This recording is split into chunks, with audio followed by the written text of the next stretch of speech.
કેટલા વર્ષનો છે આ બગીચો? આ વર્ષ 2 વર્ષ થયા છે. હવે અહીંયા ગણીને બતાવો. ચાલો, અમારે આ ડાળીમાં ગણાવવા છે તમારી પાસે. 1 2 3 4 5 6 7 8 9 10 11 12 13 14 15 16 17 18 19 20 21 22 23 24 25 28 29 30 31 32 33 34 35 જેવા. ક્યાં બાત હે દોસ્તો, તમે સાંભળ્યું છે કચ્છ નહીં દેખા તો કુછ નહીં દેખા. બિગ બીએ બહુ જાહેરાત કરી છે આની, પણ આ જાહેરાત અમે તમને કરીએ છીએ કે ખેડૂતો અહીંયાના જાગૃત ખેડૂતો છે, પોતે અલગ અલગ પ્રકારની ખેતી જેમ કે આંબા છે, ખારેક છે, દાડમ છે, આવી ખેતી કરે છે. તો પ્રગતિશીલ ખેડૂતોના કારણે પણ કદાચ અમિતાભ બચ્ચન કહેતા હશે કે કચ્છ નહીં દેખા તો કુછ નહીં દેખા. મળીએ. ભચાઉ તાલુકો કચ્છનો છે અને અહીંયાનું ગુણાતીતપુર નામનું ગામ છે, જે પ્રમુખ સ્વામી દ્વારા મતલબ BAPS સંસ્થા દ્વારા ભૂકંપનો સમય 2001ના સમયમાં સ્થાપિત આખું ગામ સ્થાપિત થયું છે અને ત્યાંના ખેડૂત છે. શું નામ છે આપનું? દિનેશ મણીલાલ રામજીયાણી. દિનેશભાઈ મણીલાલ રામજીયાણી. રામજીયાણી. અચ્છા, હવે તમે આ તમારા હાથમાં નેટસપની 3 પ્રોડક્ટ બતાવો છો. આ પ્રોડક્ટનો કેવી રીતે ઉપયોગ કરો છો? નેક્સઅપમાં આમાં હું ડ્રીપમાં આપું છું. આ પ્રોડક્ટ કઈ રીતે વાપરો છો? ઉપર તમારા હાથમાં છે તે એ આને સ્પ્રેમાં અને આ ઓલા ફંગસ માટે વાપરું છું ડ્રીપમાં. હા, અને આને સ્પ્રેમાં. આને સ્પ્રેમાં. અચ્છા, હવે બીજી પણ પ્રોડક્ટ તમારી પાસે છે, એ પ્રોડક્ટ અમને બતાવો. ત્યાં સુધી અમારે દાડમનો લાગ જોવો છે. દોસ્તો, આ છે દાડમનો લાગ.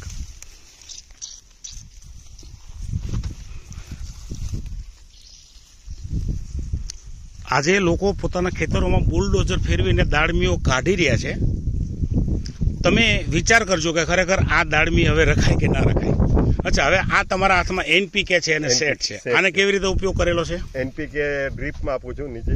ડ્રીપમાં? હા, ડ્રીપમાં પાણીમાં આપું છું. સિઝનમાં કેટલી વાર આપ્યું છે? આ સિઝનમાં 2 વખત આપું છું હું. એક ફ્લાવરિંગ પકડતી વખતે અને પછી 1 વખત આપી દઉં છું. અને આ સેટનો પણ ઉપયોગ કરું છું 2 વખત. ઓકે, 2 વખત એનો ઉપયોગ. અને પહેલી પ્રોડક્ટનો કેટલી વખત? 3 વખત સ્પ્રે કરું છું. 3 વખત સ્પ્રે. ઓકે, સ્ટીમરીજ ને બાયો 99 નો 2 નો ભેગો કરી 3 વખત સ્પ્રે કરો. હા, હવે પરિણામ બતાવો કે આપણા દાડમો કેવા છે. અહીંયા બતાવો તો જરા. દોસ્તો, તમે દાડમ જુઓ. આ દાડમની ક્વોલિટી છે. આટલી બધી લાગ છે. કેટલા બધા દાડમ લાગેલા છે જુઓ તો. આના માટે કદાચ કહેતા હશે કે કચ્છ નહીં દેખા તો કુછ નહીં દેખા. દોસ્તો, વાહ ભાઈ વાહ. આવો તો બીજા છોડ બતાવો.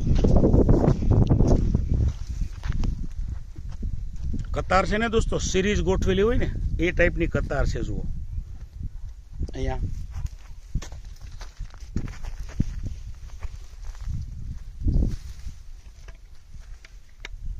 વાહ ભાઈ વાહ.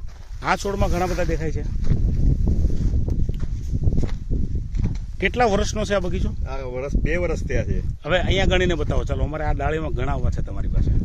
1 2 3 4 5 6 7 8 9 10 11 12 13 14 15 16 17 18 19 20 21 22 23 24 25